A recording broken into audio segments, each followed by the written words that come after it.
My name is Jason Kimes. I'm with Standard Equipment Company. Today we're going to show you how to do winterization on a Vactor 2100i combination sewer cleaner. So the first step in winterization is getting your truck parked in a safe location to drain the water from the unit. Once you have done so, shut off your unit. Next, you're going to locate your Y strainers. In this case, we have one 3-inch Y strainer here, one 3-inch Y strainer located down there. So you want to remove your Y strainer cap. Once you've removed your Y strainer cap, remove your Y strainer filter. Don't forget to make sure you check the inside of it, make sure it's clean.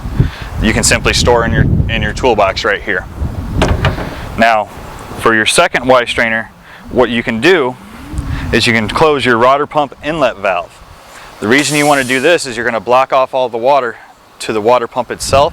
Thus, when you're opening that cap, you don't get a whole bunch of water coming out at you right at the beginning. So now I'm going to remove this.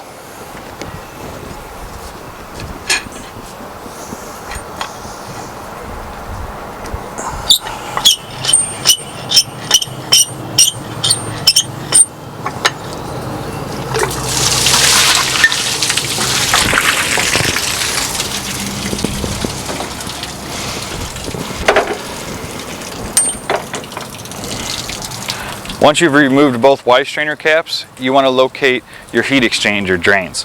In this case, on this truck, we have one here and one here. These are the quarter turn mini ball valves. Open those up. Once those are open, simply open the rotor pump inlet valve one more time. Or now open it. Now you can see how much more water is coming out of the truck. After you have removed your Y strainer caps and allowed the water to freely flow from the pump, you want to make sure you come over to your tanks and remove the tank drain plugs. Once you have done that, make sure you put these in your toolbox so you don't lose them.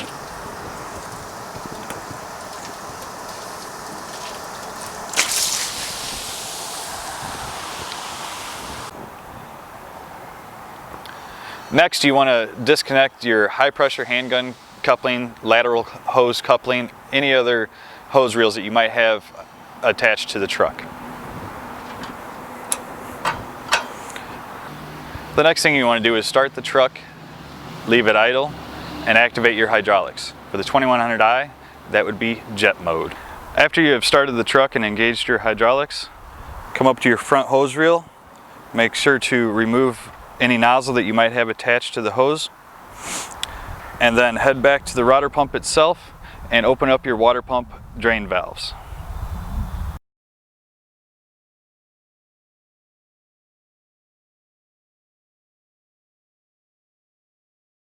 Once your rotor pump ball valves are open, you have confirmed there is no nozzle on the rotor hose. Open up your rotor hose main water valve and turn your water pump on. Leave your water pump on until you expel all water from the rotor hose itself.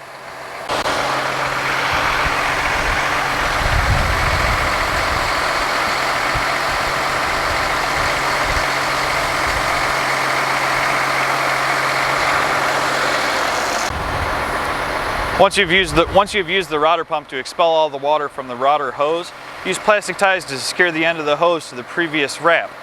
Once you have done that, rotate the hose in a reverse motion to get any excess water that might be left in the bottom.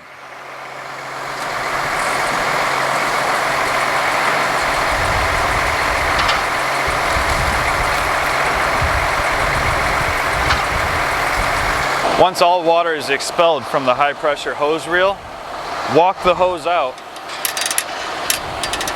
and then slowly let back in to get any excess water out of the hose.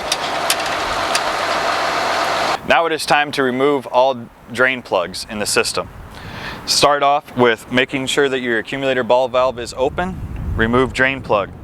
Next, take out the drain plug for the body washout ball valve. Then the fan housing washout. Then the high pressure hose reel.